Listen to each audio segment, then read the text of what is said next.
Tem coisas que você só entende quando vê com os próprios olhos, ou ouve com os próprios ouvidos. Eu achei que já tinha visto de tudo nesses 12 anos como socorrista. Achei que sangue, ossos expostos e gente morta seriam o limite. Mas, naquela noite, foi minha própria sanidade que eu deixei naquela estrada. Era uma madrugada sufocante de agosto, das piores, o tipo de calor que parece grudar na pele e na alma. Eu estava com o Diego, meu parceiro de anos, numa base esquecida no interior de Minas Gerais. Ribeirão das Pedras, cidade pequena, abafada, onde todo mundo conhece todo mundo, e também onde se esconde muita coisa. Já passava das 2:30 da manhã.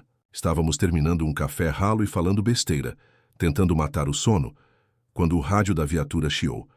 Mas não foi um chiado normal. Era seco, cortante, como se alguém tivesse passado unha numa lousa enferrujada. Unidade móvel. 34 acidente. Quilômetro 16 da Estrada Velha. Condutor ferido, vítima em estado de pânico, mas a voz não era da central. Era arrastada, quase sussurrada. E, por algum motivo, ao invés de repetir o chamado como de costume, ficou em silêncio absoluto por 10 segundos. Silêncio de rádio é sempre estranho, mas aquele silêncio foi sufocante. E então, no mesmo tom rouco, ajudem ele, antes que escureça de novo. Aquilo nos arrepiou na hora. Eu olhei para o Diego, ele já estava suando. Disse que a estrada velha nem deveria estar no mapa mais, que foi interditada há anos depois de um acidente sinistro com um ônibus escolar e um deslizamento de terra. Ninguém sobreviveu. Foi isso que disseram. Mas ordem é ordem. Ligamos a viatura e seguimos rumo ao quilômetro 16. A cada metro, a estrada ficava mais deserta, mais esquecida, mais morta. A vegetação crescia no meio do asfalto, como se a natureza estivesse tentando apagar aquele trecho. Quando passamos do quilômetro 10, tudo mudou. A temperatura caiu bruscamente. A neblina desceu como um véu de funeral. Mas não era neblina normal.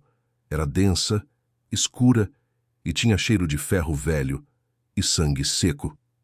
Chegamos ao ponto indicado. E lá estava o carro, capotado, faróis piscando, as luzes internas acesas, mas nenhuma alma viva por perto. Porta fechada, sem marcas de sangue, sem sinais de impacto. E o mais estranho, o motor ainda quente. Tem algo errado, cara. Muito errado, murmurei. Diego apontou para a lateral da estrada, onde uma trilha de pegadas descia em direção ao mato. Pegadas descalças, mas não pareciam humanas. Eram estreitas, compridas demais, com dedos finos, longos, 6 dedos em cada pé. Seguimos por puro instinto, ou burrice. Não sei mais. Uns 200 metros depois, encontramos um buraco no chão.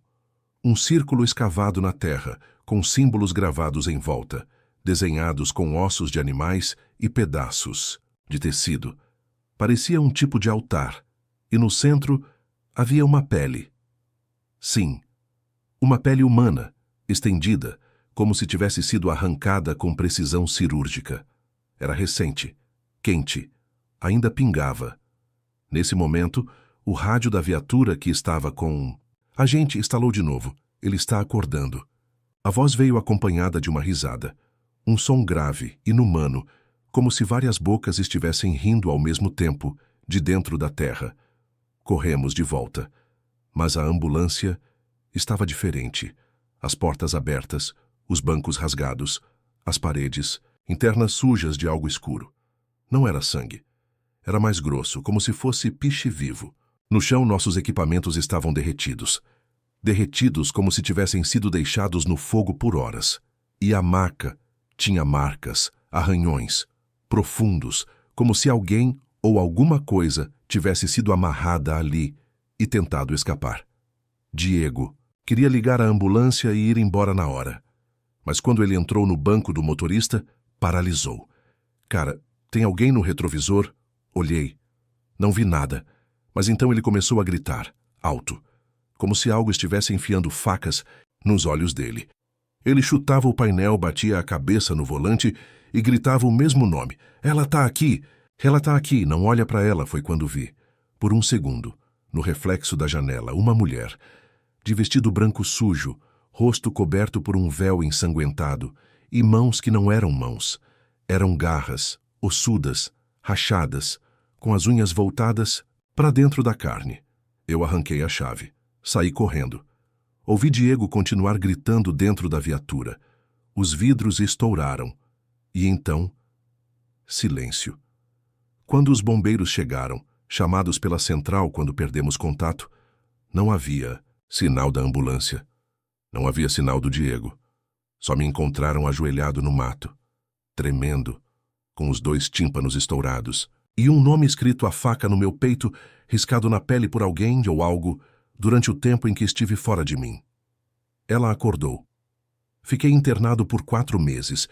Tentaram me diagnosticar com surto psicótico. Tentaram justificar com estresse, privação de sono. Disseram que Diego fugiu, abandonou o cargo, sumiu com a ambulância. Mas eu sei o que vi, sei o que ouvi.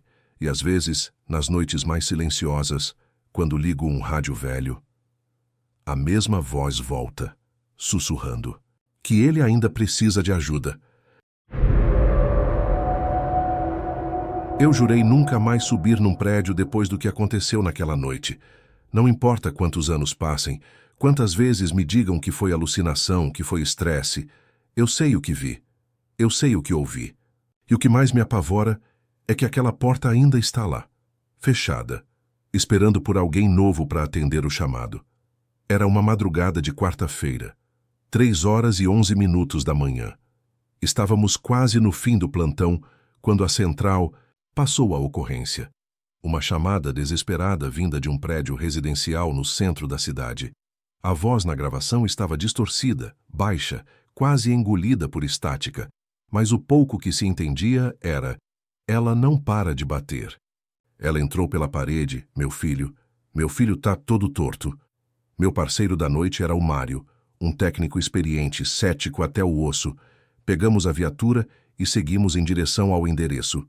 Edifício Santo Agostinho, Bloco B, apartamento 705. Chegamos rápido. O porteiro nos olhou como se já esperasse. Ele não falou nada, apenas apontou com o queixo para o elevador e nos deu a chave do apartamento. A senhora que ligou mora sozinha, mas o filho às vezes aparece. Ele... Não é normal. Não é normal como? Eu perguntei. Não fala, só fica parado olhando para a parede. Mas hoje ele estava gritando, estava rindo também, tudo ao mesmo tempo. O elevador era lento, com luzes piscando e um cheiro azedo de mofo e ferrugem. Subimos em silêncio. Quando a porta se abriu no 7º andar, sentimos um frio anormal. Aquele corredor parecia mais escuro que os outros. Todas as luzes funcionavam, mas havia algo errado. Era como se as paredes estivessem suando. Gotas escorriam do teto, apesar de não chover lá fora. E o ar cheirava a leite azedo e carne podre. Chegamos à porta 705 e imediatamente ouvimos batidas do lado de dentro. Não batidas humanas, eram rápidas, como garras, como unhas. Mário destrancou a porta e foi aí que tudo começou a descer para o inferno. O apartamento estava completamente escuro, nenhuma luz acesa, mas a porta se abriu sozinha assim que giramos a chave. Um cheiro forte de queimado misturado com algo químico, tipo formol, nos atingiu. Entramos com lanternas. O lugar parecia abandonado há décadas, móveis cobertos de lençóis, teias de aranha no teto, paredes manchadas de algo escuro, espesso. Havia fotos nas paredes, todas riscadas, todas com os rostos cortados com navalha. Andamos pela sala, vazias, e então ouvimos risos, vários risos, de criança. Mas era impossível. Aqueles risos vinham de todas as direções, das paredes, do teto, do chão. E então um som seco, como algo caindo com força no banheiro. Corremos até lá. A porta estava entreaberta. E dentro havia uma mulher ajoelhada no chão, cabelo cobrindo o rosto, corpo tremendo. Ela murmurava sem parar: ele voltou, mas não tá certo, não tá certo. Tentamos nos aproximar. Ela virou o rosto. E aí, eu juro, ela não tinha olhos, As órbitas estavam abertas, vazias. Mas em vez de sangrar escorriam vermes, pequenos, brancos, agitados. E ela sorria. Sorria como se aquilo fosse bonito. "Cadê seu filho?" Mário gritou. Ela apenas apontou para o quarto ao lado. Mas seu dedo era longo demais. Um osso disforme, rachado, que estalava ao ser estendido. Fomos. Abrimos a porta do quarto devagar. E ali no centro estava ele. Um garoto. Ou algo que um dia foi um garoto.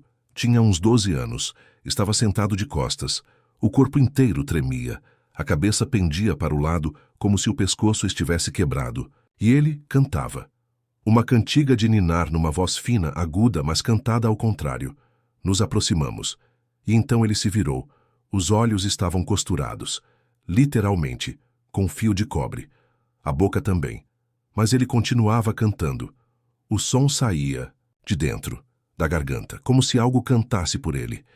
Mário caiu para trás, gritando. O garoto levantou. Deu um passo na nossa direção. E o chão começou a rachar. Sim, o chão. Como se algo muito grande estivesse se mexendo debaixo do apartamento. As paredes tremiam. A porta se fechou sozinha, trancando Mário lá dentro comigo. A mulher no banheiro ria cada vez mais alto. E o menino... Bem, ele começou a andar na parede. Primeiro com os pés, depois com as mãos dobrando para trás. Como uma aranha. Subiu até o teto, parou bem acima da gente. E então, finalmente ele falou. Mas não com a boca costurada. Falou de dentro da nossa cabeça. A dor é o presente, deixado por quem veio antes. Vocês não deveriam ter aberto a porta. A luz estourou. O teto ruiu. Acordei horas depois, numa maca, fora do prédio. Mário nunca mais foi o mesmo. Está em um hospital psiquiátrico até hoje. Nunca mais disse uma palavra.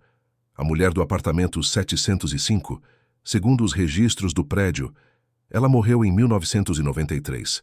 Queimou viva, no banheiro, junto com o filho. Mas eu vi ela. Eu ouvi ela. E às vezes, quando dirijo à noite, o rádio do SAMU chia. E uma voz sussurra. Ajudem ele, antes que escureça de novo. Eles me chamaram para uma emergência médica, mas o endereço era de um hospital desativado há anos. Eu devia ter estranhado na hora, mas a chamada veio pelo sistema oficial. A voz parecia real, desesperada. E quando cheguei lá, eu entrei. Sim, entrei naquele maldito hospital. E desde então eu nunca mais consegui dormir sem ouvir o som das sirenes, que não vem de lugar nenhum. Plantão da madrugada. Chuva fina. A cidade de São Lázaro dormia sob uma névoa espessa, e o rádio estava quieto há horas. Eu cochilava no banco da base quando fui acordado por um chamado inesperado. A voz vinha trêmula, aflita. Paciente com parada cardiorrespiratória.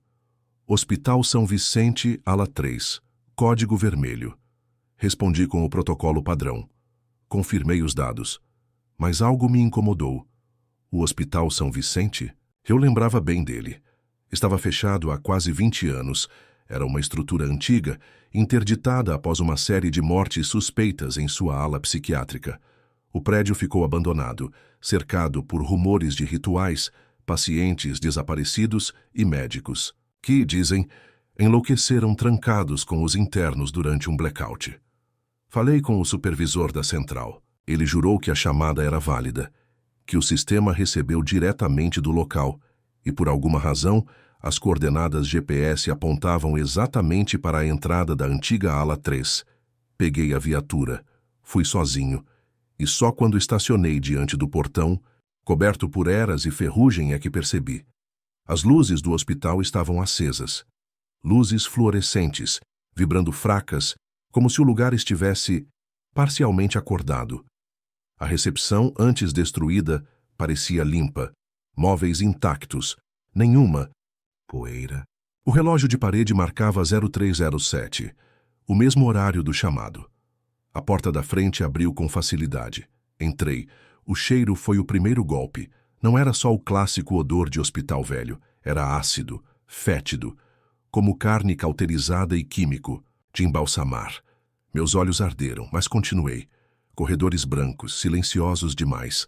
Nenhum som de vento, nenhuma gota pingando, nada. Só o eco dos meus passos. Segui as placas para a ala 3. Os corredores começavam a mudar conforme eu avançava. As paredes pareciam se mexer, respirar. O chão rangia como se tivesse algo dentro dele. As luzes tremiam. Passei por quartos de internação, cadeiras de rodas sozinhas, portas entreabertas com marcas de garras no interior, e em uma das salas havia um leito, ocupado, um corpo, mas não respirava. Era um homem idoso, pele translúcida, olhos esbugalhados, as veias saltadas, negras pulsando lentamente. Quando aproximei meu estetoscópio do peito dele, o corpo se moveu. Você chegou tarde demais. A voz não veio da boca, veio da maca. Sim, da maca. As costuras do colchão se abriram e uma boca se formou ali, costurada, com dentes de metal, e gritou. Corri, mas os corredores já não eram os mesmos. A estrutura mudava a cada esquina. Tudo era simétrico demais, labiríntico, quase impossível. Comecei a ver figuras, pacientes com os rostos tapados por máscaras antigas, de ferro, com olhos costurados. Enfermeiras flutuando no teto, com os pulsos abertos deixando um rastro de sangue que escorria contra a gravidade. E então encontrei a sala de cirurgia. Lá dentro havia uma mesa, um foco de luz forte pendendo do teto, e alguém deitado, coberto, por um lençol cirúrgico. Uma voz me chamou pelo nome completo. Rogério Vicente Oliveira, SAMU 23. Você chegou, que bom, já podemos abrir. Era a voz do meu pai. O problema? Meu pai morreu em 2011, a luz piscou. O lençol caiu sozinho, e sob ele estava eu mesmo, meu próprio corpo, de olhos abertos, com o peito cortado e costurado em forma de cruz, as mãos viradas para trás, a boca aberta num grito congelado. O reflexo do bisturi tremia em minha mão. Eu estava segurando ele, mas não lembrava de pegar. Uma mão tocou meu ombro. Virei. Uma equipe médica, com uniformes antigos, todos de pele cinza, olhos vazios, estava atrás de mim. E todos disseram ao mesmo tempo: Você aceitou o chamado. Agora faz parte da equipe. Corri. Corri sem parar. Corri até o hospital virar um borrão. Me joguei pela porta da frente. Caí na chuva. A ambulância ainda estava lá. Mas o hospital... Não atrás de mim só havia um prédio em ruínas. Sem luzes, sem portas, sem janelas. Relataram que fiquei desaparecido por 6 horas, mas para mim se passaram só 30 minutos. Desde então, recebo chamadas do número 705-705. Quando atendo, uma voz sussurra: a cirurgia ainda não acabou. Volte. Eu nunca mais respondi um chamado sem conferir 2 vezes o endereço, porque às vezes o que te chama não quer ser salvo, quer que você fique. Eu ainda consigo ouvir a sirene na minha cabeça, mesmo depois de tudo. Aquela noite não saiu da minha memória. Eu achava que ia salvar vidas, mas acabei sendo parte de algo que eu não entendo, que eu não devia ter visto. A rodovia 67 se tornou um pesadelo vivo. Era uma madrugada sem lua. A cidade parecia ter sido engolida por um silêncio pesado, daquele tipo que parece sugar o ar do pulmão. Estávamos eu e a Ana, minha parceira de plantão, respondendo a uma chamada de acidente na rodovia 67, quilômetro 842. Um trecho conhecido por ser isolado, sem sinal de celular, onde o tráfego era raro até para o padrão da madrugada. No rádio, um pedido desesperado. Acidente grave, veículo capotado. Vítimas presas nas ferragens, código vermelho. Era comum corriqueiro, até que o GPS marcou o ponto. A rodovia estava vazia, nenhum carro, nenhuma vítima. Só uma névoa densa, fria, rasteira como uma serpente, cobrindo o asfalto e subindo pelos arbustos que formavam um corredor sombrio. A única coisa que se movia era o vento, que parecia sussurrar palavras inaudíveis. Ligamos as lanternas e começamos a vasculhar a margem, o olhar inquieto tentando penetrar o véu cinzento da névoa. O silêncio era absoluto, mas havia um cheiro que você nunca quer sentir, uma mistura de carne queimada, ferrugem e algo podre. Algo que parece vir da morte, mas não da morte natural. Foi então que ouvimos o primeiro grito. Não. Era humano. Era um som agudo, estridente, um gemido de agonia e raiva misturados que cortou o silêncio como uma lâmina de vidro. Fazia os ossos doerem. No meio das árvores, uma figura emergiu. Era alta, magra, seus movimentos lentos e quase arrastados. Vestia roupas rasgadas, ensopadas de água e lama.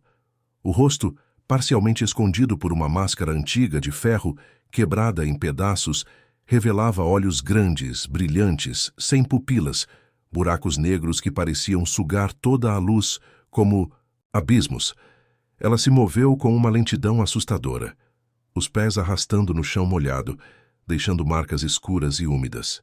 Nas mãos, segurava pedaços retorcidos de metal que pareciam garras enferrujadas, prontas para rasgar. Tentamos falar, chamar ajuda, oferecer socorro, mas ela não respondia. Só nos olhava, ou melhor, penetrava a gente com aquele olhar vazio e sufocante. De repente, ela levantou um braço trêmulo e apontou para a estrada à nossa frente. Obedecemos, o medo congelando cada músculo. A névoa se abriu como uma cortina, revelando um carro antigo completamente destruído, com as portas abertas de par em par. Os bancos estavam ensanguentados, mas não havia ninguém. O motor, inexplicavelmente, ainda estava quente, vibrando, com uma energia maligna. Foi quando os nossos celulares e rádios começaram a falhar. A comunicação com a central caiu por completo. O rádio ficou preso em estática, misturada a sussurros quase humanos, quase bestiais. Tentamos ligar para reforços. As linhas foram cortadas. Tentamos ligar o carro. O motor apenas cuspia falhas e as portas se trancaram sozinhas. A figura avançou devagar, a máscara finalmente caindo ao chão, revelando um rosto desfigurado, a pele marcada por arranhões, profundos como se tivesse sido despedaçada de dentro para fora. Ela abriu a boca numa risada cruel, um som que parecia vindo do fundo do inferno, e gritou: "Vocês não devem estar aqui." O chão começou a vibrar. De dentro das árvores, dezenas de olhos vermelhos incandescentes começaram a aparecer fixando em nós. A névoa virou um redemoinho de sombras e sussurros que falavam em línguas esquecidas. Tentamos fugir, mas a estrada desaparecia sob nossos pés, transformando-se num labirinto impossível. A Ana gritou, mas a voz dela se perdeu no vento. Eu sentia algo se enroscando nos meus tornozelos, mãos invisíveis, geladas, querendo me puxar para a escuridão. Naquele instante, uma voz sussurrou no rádio, como se viesse de outro mundo.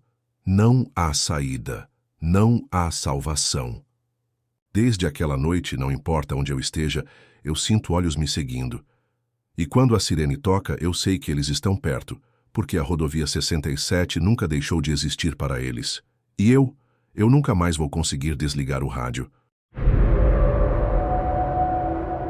Eu pensava que já tinha visto de tudo, que nada poderia me pegar de surpresa depois de tantos plantões, tantos chamados desesperados. Mas aquela noite na Serra do Mar me mostrou que o horror pode estar onde menos se espera, e que algumas vozes nunca deveriam ser ouvidas. A noite caía como um manto negro e silencioso sobre a Serra do Mar, enquanto o vento frio cortava as árvores da Floresta Negra como lâminas afiadas. A névoa rastejava pelo chão, como uma fera invisível que engolia tudo ao redor, deixando apenas um rastro úmido e gelado. Eu estava no posto avançado do SAMU, exausto depois de uma longa jornada, quando o rádio estalou com uma chamada urgente. Solicito apoio imediato. Homem ferido, desorientado, à beira da trilha do lobo. Enviando coordenadas. O som da voz era trêmulo, carregado de medo, como se quem ligou tivesse visto algo que não deveria. Peguei a ambulância e parti. A estrada para a trilha era estreita, cheia de curvas e sombras densas, mal iluminada pela lanterna do painel. O silêncio era quase palpável, e cada árvore parecia erguer um dedo acusador em direção à escuridão, como se fosse uma sentinela de algum segredo antigo. Ao chegar ao estacionamento improvisado, estacionei e comecei a andar pela trilha. a lanterna cortando o breu denso. O ar estava pesado, úmido e com um cheiro estranho. Uma mistura de terra molhada, folhas podres e algo que eu não conseguia identificar, mas que fez meu estômago revirar. A trilha serpenteava pelo meio das árvores e, a cada passo, o vento parecia sussurrar nomes esquecidos, murmúrios tão baixos que quase não se ouviam, mas que se grudavam na mente. Então, o rádio chiou novamente. Mas dessa vez, o som não saiu do aparelho. Era uma voz, baixa, áspera, carregada de dor e raiva como um lamento que atravessava séculos. Ajude, não, vá embora. Olhei em volta freneticamente, mas não havia ninguém. O silêncio voltou, mas agora pesado, como se a própria floresta estivesse prendendo a respiração. Segui em frente, guiado pelo som fraco de gemidos e sussurros, até que cheguei a uma clareira. Ali a lanterna iluminou uma cena horrível. No chão, uma figura caída, mas não era humana. A pele parecia feita de casca de árvore seca e rachada, coberta por musgo, raízes que pulsavam como veias negras, quase vivas. O rosto deformado tinha olhos vermelhos brilhantes, fixos em mim com uma intensidade sobrenatural. A voz sussurrou, novamente saindo daquela criatura com um tom ameaçador. Você veio... Agora não pode sair. De repente, as árvores ao redor começaram a se mover. Galhos grossos e retorcidos se estenderam como tentáculos, agarrando-me com uma força cortante que parecia perfurar a carne. As raízes sob meus pés se contorciam, formando cordas que apertavam minhas pernas e braços.